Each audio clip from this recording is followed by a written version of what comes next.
సుమన్ టీవీలో మీ business promotions కోసం ఈ కింది నెంబర్ను సంప్రదించగలరు.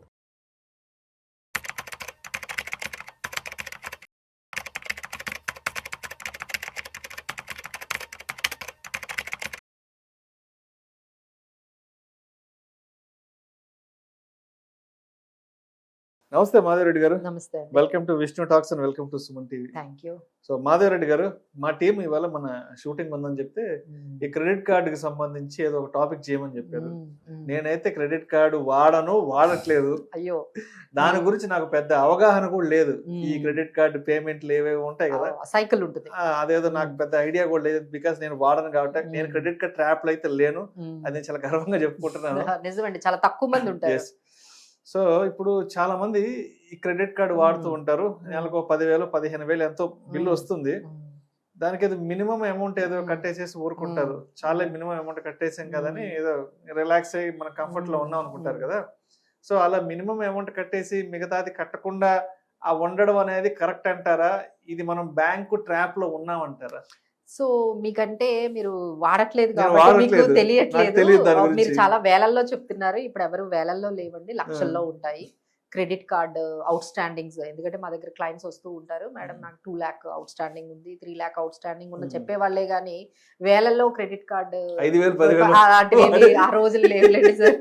ఇప్పుడు ఆ రోజులు లేవు. ఇప్పుడు ఏంటంటే ప్రతిదీ క్రెడిట్ కార్డ్ లో బై చేస్తున్నారు. ఇప్పుడు ఇంట్లో ఏసీ కావాలనుకోండి, వెంటనే క్రెడిట్ కార్డ్ తీసుకుంటారు. 50,000 లేదు, టీవీ సడన్ గా ఆగిపోయింది అనుకోండి, పని చేయట్లేదు అని వెళ్తారు, 1 లక్ష రూపాయలు క్రెడిట్ కార్డ్ తీసుకెళ్తారు.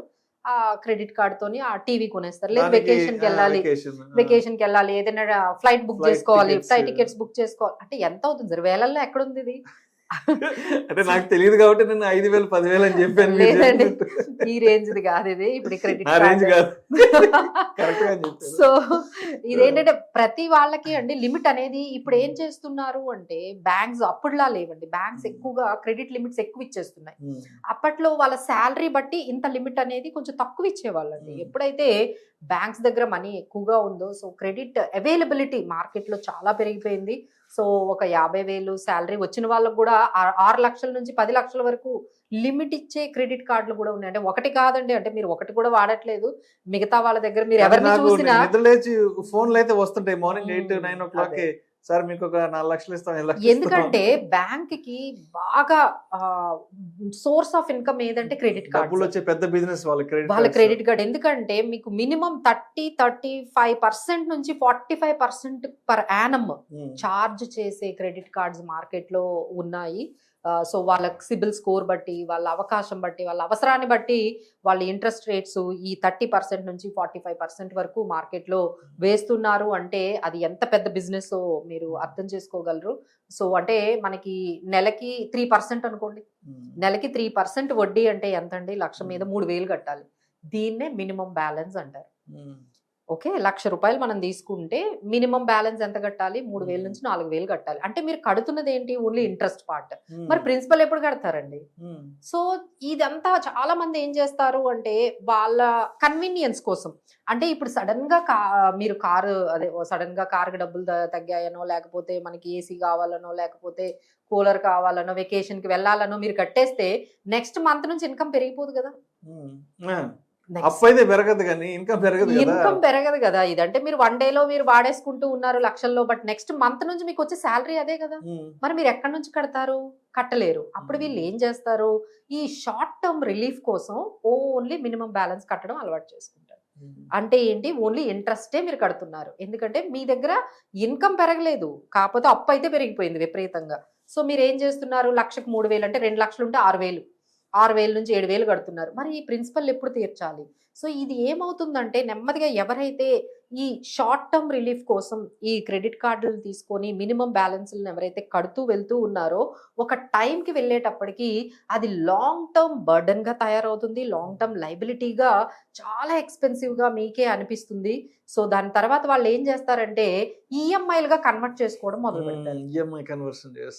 ఎందుకంటే ఇక 36% అంటే ఎన్ని మంత్స్ కడతారండి? మీరు మాత్రం ఎన్ని ఇయర్స్ కట్టగలరు? సో ఇది ఇలా కాదు, ఎన్ని ఇయర్స్ అయినా ఈ క్రెడిట్ కార్డ్ బిల్. అంటే ఈ మధ్య నేను చూస్తున్నానండి, స్కూల్ ఫీజులు కూడా క్రెడిట్ కార్డ్ తో కడుతున్నారు. ప్రీమియం అంటే ఇప్పుడు ఇన్సూరెన్స్ ప్రీమియం వచ్చింది అనుకోండి, ఇన్సూరెన్స్ ప్రీమియం అంటే క్రెడిట్ కార్డ్ లో కడుతున్నారు, టర్మ్ పాలసీ కట్టాలి అంటే క్రెడిట్ కార్డ్ లో కడుతున్నారు. ఇలా అంటే మీకు 3 months లోనే 1 lakh అయిపోతుంది, మళ్ళీ 3 months కి ఇంకో 1 lakh అయిపోతుంది. నిద్ర లేచి అప్పులు బ్రతుకు. అసలు ఎట్లా ఉంటుందంటే ఫస్ట్ టైం ఏం చేస్తారంటే, మీకు ఫస్ట్ టైం మీరు వాడుకునేటప్పుడు ఈ 1 lakh తీసుకునేటప్పుడు 40 days క్రెడిట్ ఫ్రీ లిమిట్, అంటే ఇంట్రెస్ట్ ఫ్రీ డేస్ ఇస్తారనమాట. అంతే. అంటే దాని మీనింగ్ ఏంటి, మీరు 1-2 cycles లో పే చేయమని దాని మీనింగ్. కానీ ఎవరైనా కడతారా అండి? ఓన్లీ మినిమం బ్యాలెన్స్ ఇంట్రెస్టే కట్టిన వాళ్ళు. కానీ అసలు అంటే కట్టే విధానం ఏంటి అంటే, మీరు 1 lakh వాడుకుంటే 40 days లోపు మొత్తం 1 lakh పే చేసేయాలి. 1 lakh ఎవరు పే చేస్తారు? ఎందుకంటే 1 lakh మళ్ళీ ఇన్కమ్ రాదు కదండి. మీరు 1 lakh ఖర్చు పెట్టినంత ఒక్కసారి మీరు ఖర్చు పెట్టారని నెక్స్ట్ మంత్ నుంచి 1 lakh ఎక్స్ట్రా అమౌంట్ రాదు కదా. సో ఇమీడియట్ గా వాళ్ళు ఏం చేస్తున్నారు అంటే ఇంట్రెస్ట్ ఈ మినిమం బ్యాలెన్స్ కడుతున్నారు. ఇక్కడ ఇంకా మనకి నెక్స్ట్ లెవెల్లో వాళ్ళు డెట్ ట్రాప్ లోకి వెళ్ళిపోయేది ఏంటంటే, ఇంకో అవసరం వస్తుంది మీకు ఇమీడియట్ గా. అంటే ఈ మంత్ మీకు 1 lakh తీసుకున్నారు, ఒక ఇంట్రెస్ట్ ఫ్రీ వచ్చింది, మళ్ళీ ఒక 50,000 అవసరం అయ్యాయి. అంటే పిల్లల స్కూల్ ఫీజులో లేకపోతే ఏదైనా ప్రీమియం ఏదో కట్టాలి అనుకున్నారు. కట్టగానే అక్కడ మీకు 40 days క్రెడిట్ రాదు లిమిట్.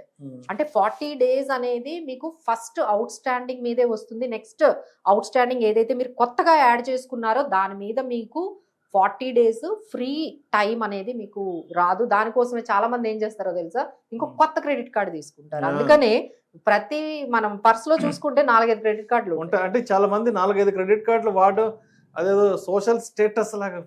అదే వాళ్ళు ఏం చేస్తూ ఉంటారంటే, వీటన్నిటిని భరించలేక ఒక క్రెడిట్, అంటే ఇంకొక నెక్స్ట్ లెవెల్ ఎలా ఉంటుందంటే, ఈ క్రెడిట్ కార్డు మీద బ్యాలెన్స్ కట్టడానికి ఇంకో క్రెడిట్ కార్డు వాడుతూ ఉంటారు. అలా వాళ్ళు చేంజెస్ చేస్తూ ఉంటారండి. This is very very dangerous habit. అంటే మీ ఇంట్లో వాళ్ళు కానీ ఎవరైనా ఈ విధంగా కానీ మీరు క్రెడిట్ కార్డులు వాడడం చూస్తూ ఉంటే మాత్రం డెఫినెట్ గా వాళ్ళని ఆపాలి. మినిమం బ్యాలెన్స్ కట్టడం అనేది మీకు ఓన్లీ షార్ట్ టర్మ్ రిలీఫ్ ఇవ్వచ్చు, కానీ that is going to be a long term లైబిలిటీగా, లాంగ్ టర్మ్ డెట్స్ గా మిమ్మల్ని ఆ ట్రాప్ లోకి తీసుకెళ్లిపోతుంది. దీనివల్ల మీరు జీవితంలో ఎలాంటి ఇన్వెస్ట్మెంట్స్ చేయలేరు. మీకున్న మనీ అంతా కూడా ఈ ఇంట్రెస్ట్లు కట్టడంతోనే అయిపోతూ ఉంటుంది. ఇంకా ప్రిన్సిపల్ కూడా మీరు కట్టలేరు. So this is a very very starting debt trap. అసలే ఇప్పుడు ఇన్ఫ్లేషన్ బాగా పెరిగింది కదండి. సో ఎంతవరకు అయితే అంతవరకు అందరూ మీలా ఉండమని మేము కూడా సలహా ఇస్తాము. అదే క్రెడిట్ కార్డు లేకుండా ఓన్లీ డెబిట్ కార్డ్ లోనే. నేను ఎక్కడికి వెళ్ళినా సరే డబ్బులు డ్రా చేసుకుని క్యాష్ ఇవ్వడం, లేదంటే నా డెబిట్ కార్డ్ ఇస్తాను. కానీ అవును, అంటే ఇప్పుడు అందరూ ఎట్లా అయ్యారంటేనండి, అంటే క్రెడిట్ కార్డ్ ని డెబిట్ లా వాడుతున్నారు. అంటే సార్, నేను మామూలు మా క్లయింట్స్ వస్తారు కదా, సార్ మీకు ఎమర్జెన్సీ ఫండ్ ఏమీ లేదు కదా, సడన్ గా ఏమైనా ఎందుకు మేడం మాకు క్రెడిట్ కార్డు ఉంది కదా అంటే, credit card is debit card లాగా వాళ్ళు ఒక ఎమర్జెన్సీకి ఉపయోగపడే, అప్పులు తెచ్చుకునే ఒక కార్డ్ లాగా అందరూ కూడా దాన్ని, ఆ ఇన్స్ట్రుమెంట్ ని డిఫరెంట్ గా వాడుతూ ఉన్నారండి. That is going. దానివల్ల నెక్స్ట్ ఏమవుతుంది అంటే, మీరు ఎప్పుడైతే ఆ ఈఎంఐ కట్టలేరో, అంటే నెమ్మదిగా అది 10,000 12,000 అయిపోయిందండి, మీరు ఒక ఈఎంఐ కట్టలేదు, ఒక క్రెడిట్ కార్డు టైం చేయలేదంటే సిబిల్ స్కోర్ ఇమీడియట్ గా పడిపోతుంది. ఎప్పుడైతే మీరు సిబిల్ స్కోర్ పడిపోయిందో, మీకు నెక్స్ట్ టైం వచ్చే లోన్స్ అన్నిటి మీద ఇంట్రెస్ట్ పెరిగిపోతుంది.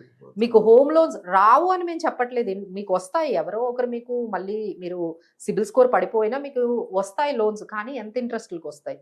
మామూలుగా నాకైతే 7-6% వస్తే వాళ్ళకి 10%, 12% డబుల్ ఆఫ్ ఇంట్రెస్ట్ రేట్లు తీసుకొని మీరు ఫ్యూచర్ లో మీకున్న సిబిల్ స్కోర్ అంతా పడిపోతుంది. సో ఇదేంటంటే స్టార్టింగ్ చాలా తక్కువగా కనిపిస్తుంది impact, but during the time it will increase a lot. And Madhavi Reddy గారు, ఇంకొంతమంది ఏం చేస్తుంటారంటే, ఈ క్రెడిట్ కార్డు ఏటీఎం కి వెళ్ళి అమౌంట్ డ్రా చేసుకుంటారు, 5,000 10,000 క్యాష్ డ్రా చేసుకుని తెచ్చుకుంటారు. దాని మీద కూడా విపరీతంగా అంతకంత వడ్డీ వేస్తారంట. ఎందుకంటే దానికి ఫ్రీ డేస్ లిమిట్ ఏమీ ఉండదు. అంటే నెక్స్ట్ డే నుంచి ఇంట్రెస్ట్, అంటే ఇవాళ 10,000 డ్రా చేసుకున్నాము, నెక్స్ట్ డే ఇంట్రెస్ట్ కట్టేయాలి. అంటే ఎవ్రీ డే, ఒక్క డే కూడా వాళ్ళు ఆగరండి.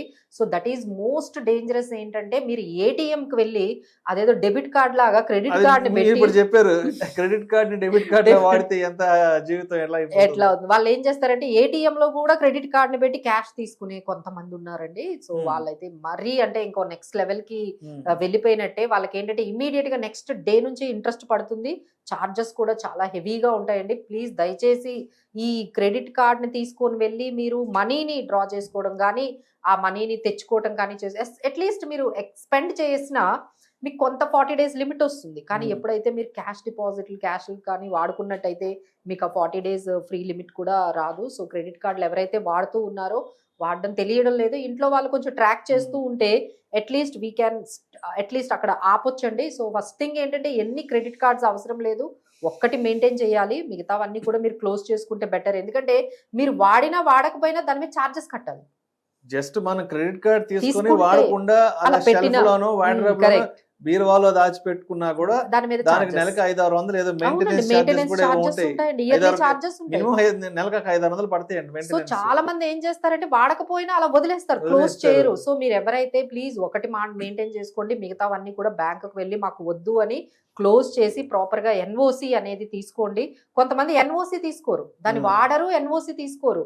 ఒక టైంకి ఏమవుతుందంటే దాని మీద 8,000 కనపడుతుంది, మీరు వాడరు అది. వాడు బట్ ఏంటంటే ఎవ్రీ ఇయర్ ఛార్జెస్ యాడ్ అయిపోయి మీకు 8,000 వస్తుంది. మీరు ఆ 8,000 కట్టకపోతే వాళ్ళు ఏమంటారు, దాన్ని మిమ్మల్ని డిఫాల్ట్ గా తీసుకొని మీ సిబిల్ స్కోర్ Cibil. తగ్గించేస్తారు. ఆ విషయం మీకు తెలియని కూడా తెలియదు. మొత్తానికి దారిని పోయే దరిద్రాన్ని అంటించుకున్నట్టు. ఉంటాయండి, చాలా చాలా జాగ్రత్తగా ఉండాలి. నేను వాడట్లేదు, నేను దాన్ని యూజ్ చేయట్లేదు, నాకేమి ఛార్జెస్ పడవు, అలాంటిది ఏం లేదండి.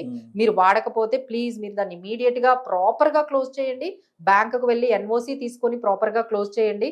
నేను వాడట్లేదు కదా అని చెప్పేసి దాని మీద వచ్చే ఏవైతే ఈ పెనాల్టీలు, అంటే మీరు కట్టరు కదా, మినిమం డ్యూస్ కట్టరు, మినిమం మెయింటెనెన్స్ ఛార్జెస్ కట్టరు, దాని మీద పెనాల్టీ వేస్తారు. ఆ పెనాల్టీలన్నీ కూడా 50,000 అయిన ఛాన్సెస్ కూడా నేను చూసాను. సో మొత్తానికి ఓన్లీ మన అవసరం, మన బలహీనత బ్యాంకులకి పెద్ద బ్యాంకులకి బిజినెస్, చాలా పెద్ద చాలా పెద్ద బిజినెస్. బిజినెస్. అవునండి, so need to be very careful on using the credit card. Right. Thank you so much Madhavi Reddy గారు, చాలా మంచి ఇన్ఫర్మేటివ్ వీడియో చెప్పారు. నాకు ఇప్పటికే క్రెడిట్ కార్డ్ వాడాలంటే చాలా భయం. నా మీ దగ్గర ద్వారా కూడా ఇంకొన్ని క్రెడిట్ భయాలు కార్డ్ కూడా లేదండి. అంటే తెలుసుకున్నాను. నేను ఫస్ట్ సిఎఫ్పి అయిన తర్వాత నేను తీసుకున్న ఫస్ట్ స్టెప్ ఏంటంటే Hmm. లైఫ్ లో ఎప్పుడు క్రెడిట్ కార్డ్ వాడకూడదు. వాడకూడదు. నేను అది ఇప్పటి వరకు అదే మెయింటైన్ చేస్తున్నాను. So I don't use credit card. మీరు నేను ఒకే బోట్ లో ఆలోచనలో ఆలోచనలో ఉన్నాము. కరెక్ట్. థ్యాంక్ యూ అండి.